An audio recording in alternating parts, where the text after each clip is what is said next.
Hi viewers, welcome back Achu spiritual journey. ഇന്ന് ഞാൻ വന്നിരിക്കുന്ന മറ്റുള്ളവർ എന്തുകൊണ്ടാണ് നിങ്ങളെ ഒരു ചർച്ചാ വിഷയമാക്കുന്നത്, അതായത് അവരുടെ ചർച്ചാ വിഷയം നിങ്ങൾ എന്തുകൊണ്ടാണ് ആകുന്നത് എന്നുള്ള ഒരു ടോപ്പിക്കുമായിട്ടാണ്. അപ്പോൾ നമുക്ക് റീഡിങ് സ്റ്റാർട്ട് ചെയ്യാം.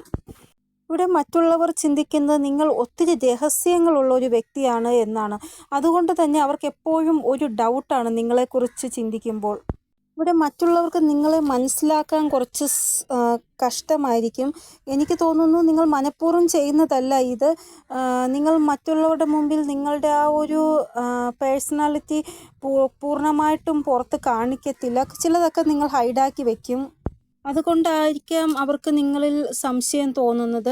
പിന്നെ ഉള്ള ഒരു കാര്യമെന്ന് പറയുന്നത്, നിങ്ങൾ വളരെ സത്യസന്ധമായിട്ടാണ് കാര്യങ്ങൾ പറയുന്നത്. നിങ്ങൾ സത്യത്തിൻ്റെ ഭാഗത്ത് നിൽക്കുന്ന വ്യക്തിയാണ്. അതുകൊണ്ട് തന്നെ മറ്റുള്ളവർക്ക് നിങ്ങളുടെ വാക്കുകൾ കേൾക്കുമ്പോൾ അവരുടെ സ്വന്തം ആളാണ് നിങ്ങൾ, അവരുടെ നന്മയ്ക്ക് വേണ്ടി നിങ്ങൾ സംസാരിക്കുന്നു, അങ്ങനെയൊക്കെ തോന്നും. അതായത് പെട്ടെന്ന് നിങ്ങളെ മനസ്സിലാക്കാൻ ചില ആൾക്കാർക്ക് സാധിക്കുന്നു, ചില ആൾക്കാർക്ക് ഒട്ടും സാധിക്കുന്നില്ല. അങ്ങനെയുള്ളവരാണ് നിങ്ങളുടെ ശത്രുക്കളായി മാറുന്നത്. അവർക്ക് നിങ്ങളുടെ ആ ഒരു എനർജിയുമായിട്ട് ഒത്തുചേർന്ന് പോകാൻ പറ്റത്തില്ല. അതുകൊണ്ട് തന്നെ അവർ കുറച്ച് നാൾ നിങ്ങളുമായിട്ട് ബന്ധം വച്ചിട്ട് പിന്നെ നിങ്ങളുമായിട്ട് ഡിസ്റ്റൻസിൽ വരുന്നു. ആദ്യമൊക്കെ നിങ്ങൾക്ക് ഒത്തിരി വിഷമമാകും ഈ ഒരു ആൾക്കാർ നിങ്ങളിൽ നിന്ന് ഡിസ്റ്റൻസ് ആയി പോകുമ്പോൾ. പിന്നെ നിങ്ങൾക്ക് തോന്നും, നല്ലതായിപ്പോയി, അന്ന് ആ ഒരു വ്യക്തി എൻ്റെ ലൈഫിൽ നിന്ന് ഡിസ്റ്റൻസ് ആയി പോയത് കൊണ്ടാണ് എനിക്ക് ഇത്രയൊക്കെ അച്ചീവ് ചെയ്യാൻ സാധിച്ചത് എന്ന് നിങ്ങൾക്ക് തോന്നും. സത്യം പറഞ്ഞാൽ നിങ്ങൾക്ക് അങ്ങനെയുള്ള മോശം ആൾക്കാരെ പെട്ടെന്ന് മനസ്സിലാക്കാൻ സാധിക്കുന്നില്ല. അത് കാരണം ഈ ഒരു സൈക്കിൾ നിങ്ങളുടെ ജീവിതത്തിൽ എപ്പോഴും ഉണ്ടായിക്കൊണ്ടേയിരിക്കുന്നു. അതായത് ഒരു പാഠം പഠിച്ചതിന് ശേഷമായിരിക്കും നിങ്ങൾക്ക് മറ്റുള്ളവരുടെ മോശം സ്വഭാവം മനസ്സിലാക്കാൻ സാധിക്കുന്നത്. അങ്ങനെ മോശം സ്വഭാവം മനസ്സിലാക്കി കഴിയുമ്പോൾ നിങ്ങൾ ദൈവത്തിനോട് പ്രാർത്ഥിക്കും, ദൈവമേ, ഈ ഒരു വ്യക്തി എനിക്ക് നല്ലതായിട്ട് തോന്നുന്നില്ല, ഇവർ എൻ്റെ നന്മയല്ല ആഗ്രഹിക്കുന്നത് എന്ന്. അങ്ങനെ ഒരു പാഠം പഠിച്ച് കഴിയുമ്പോൾ ഇവർ നിങ്ങളുടെ ജീവിതത്തിൽ നിന്ന് പോയി കഴിയുമ്പോൾ നിങ്ങൾ ദൈവത്തിനോട് ഗ്രാറ്റിറ്റ്യൂഡും ഷോ ചെയ്യും, ദൈവമേ നന്ദി, ഈ ഒരു വ്യക്തി എൻ്റെ ജീവിതത്തിൽ നിന്ന് മാറ്റി തന്നതിന് എന്ന്. ഇങ്ങനെ ഓരോ പ്രാവശ്യവും നിങ്ങളുടെ ലൈഫിൽ ഈ ഒരു മോശം ആൾക്കാരുടെ എൻട്രി ഉണ്ടാവുകയും നിങ്ങൾക്ക് ആദ്യം മനസ്സിലാവാതെ വരികയും പിന്നെ മനസ്സിലായി കഴിയുമ്പോൾ ഒരു പാഠം പഠിച്ചതിന് ശേഷമാണ് മനസ്സിലാവുന്നത്. നിങ്ങളുടെ ആ ഒരു സ്നേഹവും നിങ്ങളുടെ സംസാരവും ഡീപ്പായിട്ട് നിങ്ങൾ ഷോ ചെയ്യുന്നത് ദൈവത്തിൻ്റെ മുന്നിൽ മാത്രമാണ്. ചിലപ്പോൾ ദേഷ്യവും നിങ്ങൾ പെടാറുണ്ട്. ഡീപ്പായിട്ട് ദേഷ്യപ്പെടുകയും ചെയ്യും, ഡീപ്പായിട്ട് ഇമോഷണലായിട്ട് സംസാരിക്കുകയും ചെയ്യും ദൈവത്തിനോട്. വേറെ ആരുടെ മുമ്പിലും നിങ്ങൾ ഇത്ര ഡീപ്പായിട്ട് സംസാരിക്കത്തില്ല. ഇവിടെ നിങ്ങളുടെ ആ ഒരു വേദനയും നിങ്ങളുടെ ആ ഒരു അപ്പോഴത്തെ ആ ഒരു സാഹചര്യവുമാണ് ദൈവത്തിനോട് നിങ്ങൾ ഇത്രമാത്രം ദേഷ്യപ്പെടാൻ കാരണം. ഒരു കാര്യം ഇവിടെ ഗൈഡൻസ് ആയിട്ട് വന്നിട്ടുണ്ട്. ദേഷ്യം വരുമ്പോൾ നിങ്ങൾ ഒരിക്കലും മോശം വാക്കുകൾ പറയാൻ പാടില്ല. അങ്ങനെ നിങ്ങൾ പറയുന്ന വാക്കുകൾ അത് ബലിക്കുന്നുണ്ട്. അതുകൊണ്ടാണ് ഞാൻ ഗൈഡൻസ് ആയിട്ട് പ്രത്യേകം പറയുന്നത്. കാരണം നിങ്ങൾ എല്ലാം സഹിച്ച് ക്ഷമിച്ച് ഇങ്ങനെ ഇരിക്കും. പക്ഷെ ഒരു സമയമാകുമ്പോൾ നിങ്ങൾ പൊട്ടിത്തെറിക്കും. ആ പൊട്ടിത്തെറിക്കുന്ന സമയത്ത് പറയുന്ന വാക്കുകൾ മറ്റുള്ളവർക്ക് എന്തുമാത്രം വേദന ഉണ്ടാക്കുമെന്ന് നിങ്ങൾ വിചാരിക്കുന്നില്ല. നിങ്ങൾ ഹൃദയം കൊണ്ടും മനസ്സുകൊണ്ടും നല്ല ആളായിരിക്കും, പക്ഷേ മറ്റുള്ളവർ നിങ്ങളെക്കുറിച്ച് ചിന്തിക്കുന്നത് എന്താണെന്ന് നിങ്ങൾ അപ്പോൾ വിചാരിക്കത്തില്ല. നിങ്ങളുടെ ആ ഒരു ക്ഷമയുടെ നെല്ലിപ്പലക വരെ നിങ്ങൾ ക്ഷമിച്ചു, പക്ഷേ സമയമായപ്പോൾ നിങ്ങൾ പൊട്ടിത്തെറിച്ചു. അതാണ് അവിടെ സംഭവിക്കുന്നത്. പക്ഷേ മറ്റുള്ളവർ നിങ്ങളെക്കുറിച്ച് വിചാരിക്കുക എന്തെന്ന് നിങ്ങൾ അപ്പോൾ വിചാരിക്കുന്നില്ല.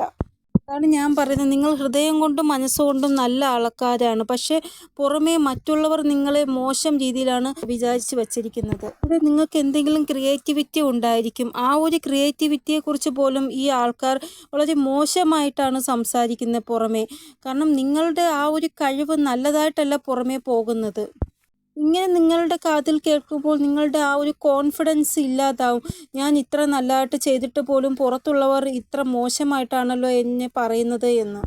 കാരണം ഇവിടെ നിങ്ങളുടെ ആ ഒരു ഗ്രഹനിലയെല്ലാം നോക്കുമ്പോൾ നല്ലതായിരിക്കും, പക്ഷേ നിങ്ങൾ നിങ്ങളുടെ ആ ഒരു ജീവിതത്തെ നിങ്ങളുടെ കണ്ണാലെ നോക്കത്തില്ല, മറ്റുള്ളവരുടെ കണ്ണാലെ നോക്കും. അപ്പോഴാണ് നിങ്ങൾക്ക് പ്രശ്നം ഉണ്ടാകുന്നത്. അതായത് മറ്റുള്ളവർ നിങ്ങളെക്കുറിച്ച് എന്താണ് ചിന്തിക്കുന്നത്, മറ്റുള്ളവർ എന്താണ് പറയുന്നത്, അങ്ങനെ നിങ്ങൾ ചിന്തിക്കാൻ പോകുമ്പോഴാണ് നിങ്ങൾക്ക് ഭയങ്കരമായിട്ട് വിഷമം ഉണ്ടാകുന്നത്. ഇവിടെ നിങ്ങൾ ഈ ഒരു തെറ്റ് ചെയ്തിട്ടുണ്ട്. അതായത് ഏതോ ഒരു വ്യക്തി പറഞ്ഞു നിങ്ങൾക്ക് ഈ ഒരു കളർ സൂട്ട് ആവുന്നില്ല എന്ന്. അങ്ങനെ ആ വ്യക്തിയുടെ വാക്ക് കേട്ട് നിങ്ങൾ ആ ഒരു കളറേ ഇടുന്നത് ഉപേക്ഷിച്ചു. അങ്ങനെ നിങ്ങൾ എന്തോ ഒരു തെറ്റ് ചെയ്തിട്ടുണ്ട്. കാരണം നിങ്ങളുടെ മനസ്സ് ശുദ്ധമാണ്. അതുകൊണ്ടാണ് അവർ പറയുന്നത് കേട്ട് നിങ്ങൾക്കിഷ്ടമുള്ള കാര്യം പോലും വിട്ടുകളഞ്ഞത്. നമ്മളെപ്പോഴും നമ്മളെയാണ് ആദ്യം ട്രസ്റ്റ് ചെയ്യേണ്ടത്, അല്ലാതെ മറ്റുള്ളവരെ അല്ല ട്രസ്റ്റ് ചെയ്യേണ്ടത്. അത് നിങ്ങൾ ആദ്യം മനസ്സിലാക്കുക. ഇവിടെ നിങ്ങൾ വിചാരിക്കുന്നത് ഓപ്പോസിറ്റ് വ്യക്തിയും നിങ്ങൾ വിചാരിക്കും പോലെ തന്നെയാണ് വിചാരിക്കുന്നത്, നിങ്ങൾ വിശ്വസിക്കും പോലെയാണ് അവരും നിങ്ങളെ വിശ്വസിക്കുന്നത് എന്നാണ് നിങ്ങൾ വിചാരിക്കുന്നത്. പക്ഷേ അങ്ങനെയല്ല കാര്യങ്ങൾ. എല്ലാവരെയും നമുക്ക് ഒരിക്കലും വിശ്വസിക്കാൻ പറ്റത്തില്ല. ഓരോരുത്തരും ഓരോ സ്വഭാവമാണ്. നിങ്ങൾ വിചാരിക്കുന്ന എല്ലാവരും നിങ്ങളെ പോലെയുള്ള വ്യക്തികളാണ് എന്നാണ്. പിന്നെ നിങ്ങളുടെ ഒരു സ്വഭാവം എന്ന് പറയുന്നത്, നിങ്ങൾ മറ്റുള്ളവർക്ക് വേണ്ടി എവിടം വരെ പോയി ഫൈറ്റ് ചെയ്യാനും തയ്യാറാണ്. നിങ്ങളുടെ സന്തോഷം ത്യാഗം ചെയ്താലും കുഴപ്പമില്ല, ഞാൻ അവർക്ക് വേണ്ടി ഫൈറ്റ് ചെയ്യും. അങ്ങനെ ഒരു സ്വഭാവം കൂടെ നിങ്ങൾക്കുണ്ട്. ഒന്ന്, നിങ്ങൾ മറ്റുള്ളവരെ അന്ധമായി വിശ്വസിക്കുന്നു. രണ്ട്, മറ്റുള്ളവർക്ക് വേണ്ടി നിങ്ങൾ ഏതറ്റം വരെ പോയും ഫൈറ്റ് ചെയ്യും, നിങ്ങളുടെ സ്വന്തം സന്തോഷത്തെ ത്യാഗം ചെയ്തിട്ട്. ഇത്രയും ഞാൻ പറഞ്ഞത് ശരിയല്ലേ? നെക്സ്റ്റ്, നിങ്ങൾ എന്തൊക്കെ വേദനകളും വിഷമങ്ങളും യാതനകളും അനുഭവിച്ചിട്ടുണ്ടോ അതൊന്നും നിങ്ങൾ മറ്റുള്ളവരോട് തുറന്നു പറയത്തില്ല. എല്ലാം ഉള്ളിൽ ഒതുക്കി സന്തോഷത്തോടെ ഒരു ചിരിയോടെ നിങ്ങൾ എല്ലാവരോടും സംസാരിക്കും. പിന്നെ നിങ്ങൾ എന്താണോ പറയുന്നത് അത് മറ്റുള്ളവർ ശ്രദ്ധാപൂർവം കേൾക്കും. കാരണം നിങ്ങൾ സത്യത്തിൻ്റെ ഭാഗത്ത് നിൽക്കുന്നവരാണ്. അതുകൊണ്ട് തന്നെ നിങ്ങൾ ഒരിക്കലും കള്ളം പറയത്തില്ല, സത്യം മാത്രമാണ് പറയുന്നത്. ആ ഒരു കാര്യം അവർക്കറിയാം. പിന്നെ അവർക്ക് നിങ്ങളുടെ ആ ഒരു വിഷമം മനസ്സിലാവും. അതായത് നിങ്ങളുടെ വായിൽ നിന്ന് പറയാതെ തന്നെ വേറെ ആരെങ്കിലും മുഖേന നിങ്ങൾ അനുഭവിച്ച യാതനകളും വിഷമങ്ങളും എല്ലാം മനസ്സിലാവും.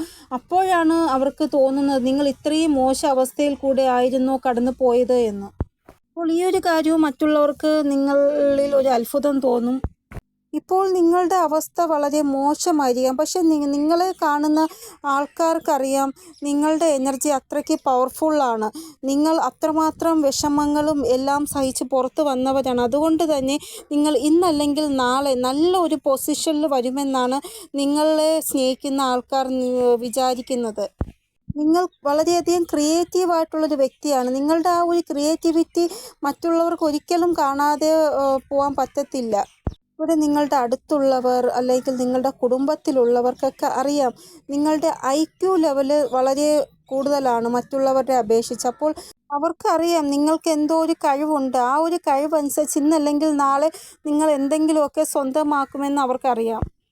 ഇവിടെ നിങ്ങളുടെ ഇപ്പോഴത്തെ അവസ്ഥ വളരെ മോശമായിരിക്കും. എന്നിട്ട് പോലും ആൾക്കാർ നിങ്ങളുടെ ആ ഒരു ഗ്രോത്തിനെ തടസ്സപ്പെടുത്താൻ എന്തൊക്കെ ചെയ്യാൻ പറ്റുമോ അതെല്ലാം അവർ ചെയ്യുന്നു. കാരണം അവർക്കറിയാം ഇന്നല്ലെങ്കിൽ നാളെ നിങ്ങൾ നല്ല ഒരു പൊസിഷനിൽ എത്തുമെന്ന്. അതിനെ തടയാൻ വേണ്ടിയാണ് അവർ ഇപ്പോഴേ നിങ്ങളുടെ ആ ഒരു ഗ്രോത്തിന് തടസ്സമായിട്ട് നിൽക്കുന്നത്. നിങ്ങളുടെ ലൈഫിൽ നിങ്ങൾ ഏറ്റവും കൂടുതൽ കേട്ടവരാണ് ഈ വാക്കുകൾ. അതായത് നിങ്ങൾ സ്വയം നിങ്ങളുടെ സമയവും ഇല്ലാതാക്കുന്നു, മറ്റുള്ളവരുടെ സമയവും ഇല്ലാതാക്കുന്നു. അല്ലാതെ നിങ്ങളെ കൊണ്ട് ഈ ലൈഫിൽ ഒന്നും ചെയ്യാൻ സാധിക്കത്തില്ല, നിങ്ങളെ കൊണ്ട് ഒരു കഴിവുമില്ല എന്നുള്ള രീതിയിലുള്ള സംസാരം നിങ്ങൾ ഒത്തിരി കേട്ടവരാണ്. ഇതുകൂടാതെ മറ്റുള്ളവർ നിങ്ങളെ റെസ്പെക്റ്റ് ചെയ്യുമ്പോൾ നിങ്ങളുടെ സ്വന്തം ആൾക്കാർ നിങ്ങൾക്ക് റെസ്പെക്റ്റ് കിട്ടിയിട്ടില്ല. അതായത് പുറമേ ഉള്ളവർക്കറിയാം നിങ്ങൾ എപ്പോഴായാലും ഏതെങ്കിലും ഒരു പൊസിഷനിൽ എത്തുമെന്ന്. പക്ഷേ സ്വന്തം ആൾക്കാർ എങ്ങനെയാണ് ചെയ്യുന്നതെന്ന് വെച്ചാൽ നിങ്ങൾ ആ ഒരു പൊസിഷനിൽ എത്താതിരിക്കാൻ വേണ്ടി എന്തൊക്കെ ചെയ്യാൻ പറ്റുമോ അതെല്ലാം ചെയ്യുന്നു. നിങ്ങളുടെ കോൺഫിഡൻസ് ലെവലിനെ എങ്ങനെയെങ്കിലും തകർക്കണം, നിങ്ങളുടെ ഊർജം അത് ലോ ലെവലിലാക്കണം, പോസിറ്റിവിറ്റിയിൽ നിന്ന് നെഗറ്റീവിലേക്ക് കൊണ്ടുപോകണം, അങ്ങനെയൊക്കെയാണ് അവർ ചിന്തിക്കുന്നത്. അപ്പോൾ ഇതാണ് പുറത്തുള്ളവരും നിങ്ങളുടെ അടുത്തുള്ളവരും തമ്മിലുള്ള വ്യത്യാസം.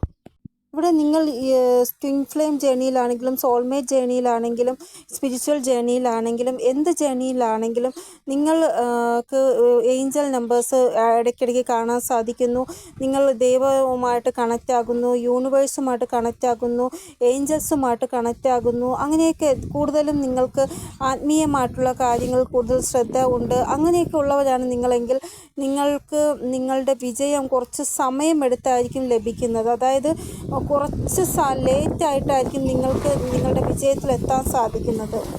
മറ്റുള്ളവരെ പോലെ പെട്ടെന്ന് വിജയിക്കാൻ നിങ്ങളെ കൊണ്ട് സാധിക്കത്തില്ല. കുറച്ച് സമയമെടുത്തായിരിക്കും നിങ്ങൾക്ക് ഒരു സക്സസ് ലഭിക്കുന്നത്. അത് നിങ്ങളുടെ ജീവിതത്തിലൊരു സന്തോഷം വരുന്നെങ്കിൽ അത് താമസിച്ചായിരിക്കും വരുന്നത്.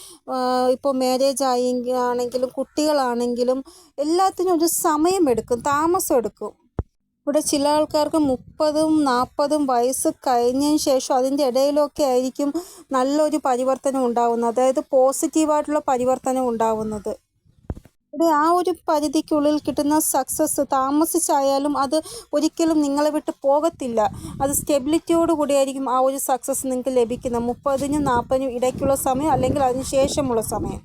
അതായത് ഒരു വ്യക്തിക്ക് അവിടം വരെ എത്താൻ വേണ്ടി വർഷങ്ങൾ വേണ്ടി വരും. പക്ഷേ നിങ്ങൾക്ക് അവിടം വരെ എത്താൻ ഒരു നിമിഷം മതിയാകും. കാരണം അത്രയ്ക്ക് താമസിച്ചാണ് നിങ്ങൾക്ക് ആ ഒരു സക്സസ് ലഭിക്കുന്നത്. അതുകൊണ്ട് ദൈവം നിങ്ങളെ പെട്ടെന്ന് ആ ഒരു പൊസിഷനിൽ എത്തിക്കുന്നു. അങ്ങനെ ഒരു സക്സസ് നിങ്ങൾക്ക് ലഭിക്കും. പിന്നെ നിങ്ങളുടെ മുഖം കാണുമ്പോൾ മറ്റുള്ളവർക്ക് മനസ്സിലാകും നിങ്ങൾ ഒരു വിഷമത്തിലാണ് ഉള്ളത് എന്ന്. ഒരു ഉദാസമായിട്ടുള്ള വിഷമഭാവത്തിലായിരിക്കും നിങ്ങൾ എപ്പോഴും കാണുന്നത്.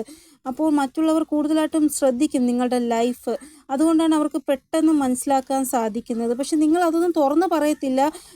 നിങ്ങളുടെ ലൈഫിൽ ഇന്ന പോലെ പ്രോബ്ലം നടന്നുകൊണ്ടാണ് ഞാൻ ഇങ്ങനെ വിഷമഭാവത്തിലിരിക്കുന്നത്. അല്ലാതെ തന്നെ അവർക്ക് മനസ്സിലാവും നിങ്ങളുടെ മുഖം കാണുമ്പോൾ. അപ്പോൾ അതും ഒരു ചർച്ചാ വിഷയമാക്കാറുണ്ട് മറ്റുള്ളവർ, നിങ്ങളുടെ ആ ഒരു മുഖത്തെ ആ ഉദാസഭാവം. പക്ഷേ നിങ്ങൾ അങ്ങനെ ചെയ്യുന്നത് കൊണ്ട് കുഴപ്പമില്ല. പക്ഷേ നിങ്ങൾ പരിസ്ഥിതികളോടും സാഹചര്യങ്ങളോടും ഒറ്റയ്ക്കാണ് പൊരുതുന്നത്. ഒന്നും പറയാതെ ഒറ്റയ്ക്ക് പൊരുതുന്നു. പക്ഷെ അങ്ങനെ പൊരുതുമ്പോൾ നിങ്ങൾക്ക് ഒരു സിംഹത്തിൻ്റെ ആ ഒരു എനർജിയും ശക്തിയും ഉള്ളതുപോലെ തോന്നും നിങ്ങൾക്ക്. കാരണം എൻ്റെ മോശം സാഹചര്യങ്ങളും എൻ്റെ പരിതസ്ഥിതികളും എനിക്ക് മാത്രമേ നേരിടാൻ സാധിക്കത്തുള്ളൂ.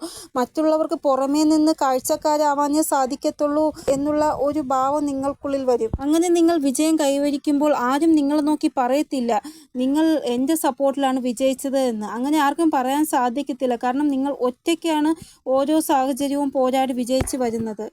അതുകൊണ്ട് തന്നെ മറ്റുള്ളവർക്കറിയാം നിങ്ങൾ ഇപ്പോൾ ഉദാസഭാവത്തോടെ ഇരിക്കുന്നുണ്ടെങ്കിലും ഇന്നല്ലെങ്കിൽ നാളെ നിങ്ങൾ ഈ ഒരു സാഹചര്യത്തെ ഒറ്റയ്ക്ക് നേരിട്ട് പുറത്തു വരുമെന്ന് അവർക്കറിയാം.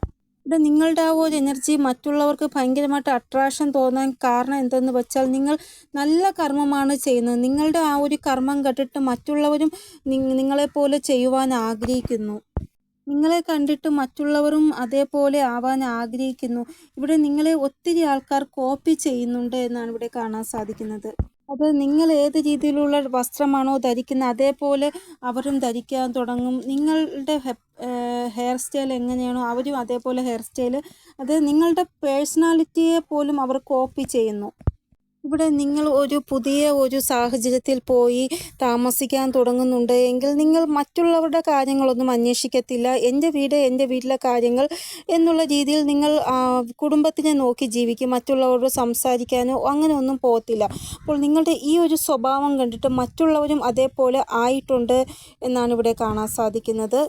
അത് നിങ്ങൾക്ക് ആരുടെയും ഗോസിപ്പ് പറയുന്ന ഇഷ്ടമില്ല. അതുകൊണ്ട് നിങ്ങൾ നിങ്ങളുടെ കാര്യം നോക്കി ജീവിക്കുന്നു.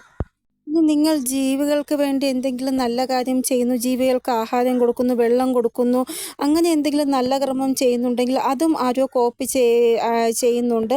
അതായത് നിങ്ങളെ കണ്ടിട്ട് അവരും അതേപോലെ ചെയ്യുന്നതായിട്ടാണ് ഇവിടെ കാണാൻ സാധിക്കുന്നത്.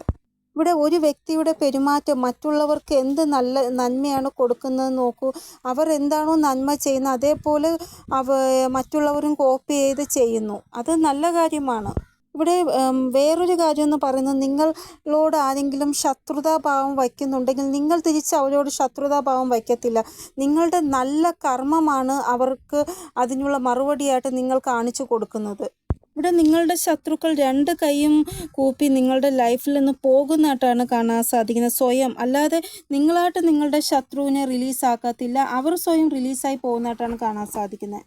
നിങ്ങളുടെ ലൈഫിൽ ടവർ മൂവ്മെൻറ്റ് ഒത്തിരി നിങ്ങൾ ഫേസ് ചെയ്തിട്ടുണ്ട്. പക്ഷെ അതിൽ നിന്നെല്ലാം റിക്കവറി ആയിട്ടുണ്ട് നിങ്ങൾ. അതാണ് മറ്റുള്ളവർക്ക് ഭയങ്കരമായിട്ട് ചർച്ചാ വിഷയമായത്. ഇവിടെ നിങ്ങൾ ഏതെങ്കിലും ടവർ മൂവ്മെൻറ്റ് ഇപ്പോൾ റീസെൻ്റായിട്ട് ഫേസ് ചെയ്തിട്ട് പുറത്ത് വന്നവരാണ് എങ്കിൽ നിങ്ങൾ വിചാരിക്കുന്നത് ഈ ഒരു കാര്യം നിങ്ങൾക്ക് മാത്രമേ അറിയാവൂ എന്നാണ്. പക്ഷേ അങ്ങനെയല്ല, മറ്റുള്ള പല ആൾക്കാർക്കും ഈ ഒരു കാര്യം അറിയാം. കാരണം ചില വ്യക്തികൾ ചേർന്നാണ് ഈ ഒരു ടവർ മൂവ്മെൻറ്റ് നിങ്ങളുടെ ലൈഫിൽ ക്രിയേറ്റ് ആക്കിയത്. അപ്പോൾ മറ്റുള്ളവർക്ക് നിങ്ങളുടെ നല്ല കാര്യവും അറിയാം, മോശ കാര്യവും അറിയാം. അപ്പോൾ ആരാണോ നിങ്ങളുടെ ലൈഫിൽ ആ ഒരു ടവർ മൂവ്മെൻറ്റ് ക്രിയേറ്റ് ആക്കിയത് അവർ റിലേറ്റഡ് ആയിട്ടൊരു ന്യായം നിങ്ങൾക്ക് വരാൻ പോകുന്ന സമയം ഉണ്ടാവുന്നതായിട്ട് കാണാൻ സാധിക്കുന്നു. കൂടുതൽ നിങ്ങൾ ഭയങ്കരമായിട്ട് ഭ്രമിതരാക്കുന്നു മറ്റുള്ളവരെ. അതായത് നിങ്ങൾ എന്താണോ ആക്ഷൻ എടുക്കാൻ പോകുന്നത് അത് ഒട്ടും മറ്റുള്ളവർ പ്രതീക്ഷിക്കത്തില്ല. ഇവർ ഈ രീതിയിലുള്ള ആക്ഷൻ എടുത്തോ, ഞാൻ ഒട്ടും വിചാരിച്ചില്ല ഈ ഒരു സാഹചര്യത്തിൽ ഇങ്ങനൊരു ആക്ഷൻ എടുക്കുമെന്ന്. അങ്ങനെ മറ്റുള്ളവരെ നിങ്ങൾ ഭ്രമിതരാക്കുന്നു. നിങ്ങൾ എടുക്കുന്ന ആക്ഷൻ അതിലൂടെയാണ് അവർ ഭയങ്കരമായിട്ട് അത്ഭുതപ്പെടുന്നത്. ചില ആൾക്കാർ നിങ്ങളോട് ചോദിക്കുകയും ചെയ്യും, എങ്ങനെ നിങ്ങൾക്ക് ഈ ഒരു ആക്ഷൻ എടുക്കാൻ സാധിച്ചു എന്ന്. അപ്പോൾ നിങ്ങൾ പറയും, എനിക്ക് എന്നെ അറിയത്തില്ല, എന്തോ അപ്പോൾ ദൈവത്തിൻ്റെ ആ ഒരു ഇഷ്ടപ്രകാരം എനിക്ക് തോന്നി, ഞാൻ അങ്ങനെ എടുത്തു, അല്ലാതെ എനിക്കറിയത്തില്ല, എന്തോ ദൈവിക ശക്തി എന്നിൽ നിന്ന് പ്രവർത്തിച്ചതായിരിക്കാം, എനിക്കറിയത്തില്ല എന്നായിരിക്കും നിങ്ങൾ പറയുന്നത്. ഈ ഒരു ടൈം പീരീഡിൽ നിങ്ങൾ ഒത്തിരി മെച്യൂരിറ്റി കാണിച്ചു. പല സാഹചര്യങ്ങളിലെയും നിങ്ങൾ മെച്യൂരിറ്റിയോടെയാണ് കണ്ട് അതിനുള്ള ആക്ഷൻ എടുത്തത്. അതായത് നിങ്ങൾ അനുഭവിച്ച ആ ഒരു സാഹചര്യം എന്ന് പറയുന്നത് എല്ലാം ഭസ്മമായി പോയി. ഇനി എങ്ങനെ തുടങ്ങും, ഏത് സ്ഥലത്ത് നിന്ന് തുടങ്ങും ഞാൻ, എനിക്കൊന്നും കാണാൻ സാധിക്കുന്നില്ല, എന്ത് ചെയ്യും ഞാൻ? അങ്ങനെയുള്ള സാഹചര്യത്തിൽ പോലും നിങ്ങൾ വളരെ ബുദ്ധിപൂർവ്വം മെച്യൂരിറ്റി ആയിട്ട് ആലോചിച്ച് ചിന്തിച്ച് ഒരു ആക്ഷൻ എടുത്തു മുന്നോട്ട് വന്നു. അതാണ് മറ്റുള്ളവർക്ക് നിങ്ങൾ ഇത്ര പ്രഭാവം തോന്നുന്നത്. എങ്ങനെ നിങ്ങൾക്ക് ആ ഒരു സമയം ഇങ്ങനെ ഒരു ആക്ഷൻ എടുത്ത് പുറത്തു വരാൻ സാധിച്ചു എന്ന് അവർക്ക് ചിന്തിക്കാൻ തോന്നുന്നു. അതുകൊണ്ടാണ് നിങ്ങളെപ്പോഴും നല്ല കർമ്മം മാത്രമാണ് ചെയ്തത്. അതുകൊണ്ട് നിങ്ങൾ ഇനി വിഷമിക്കേണ്ട ആവശ്യമില്ല. നിങ്ങളുടെ എല്ലാ വിഷമങ്ങളെയും ഹീലാക്കുന്നത് നിങ്ങളുടെ ഈ ഒരു നല്ല കർമ്മമാണ്. അതുകൊണ്ട് മറ്റുള്ളവർ എന്ത് നിങ്ങളെക്കുറിച്ച് പറയുന്നു എന്ന് ഒന്നും നിങ്ങൾ ചിന്തിച്ച് വിഷമിക്കേണ്ട ആവശ്യമില്ല. ഇതേപോലെ നല്ല കർമ്മം ചെയ്ത് മുന്നോട്ട് പോയിക്കൊണ്ടേയിരിക്കുക. അപ്പോൾ ഇതാണ് റീഡിംഗ്. നിങ്ങൾക്ക് എന്തെങ്കിലും ഗൈഡൻസ് കിട്ടിക്കാണുമെന്ന് വിചാരിക്കുന്ന റീഡിങ്ങിലൂടെ ഇനിയൊരു പുതിയ റീഡിങ്ങുമായി വരുന്നത് വരെ എല്ലാവർക്കും ബൈ. ഓം നമഃ ശിവായ. Thank you so much.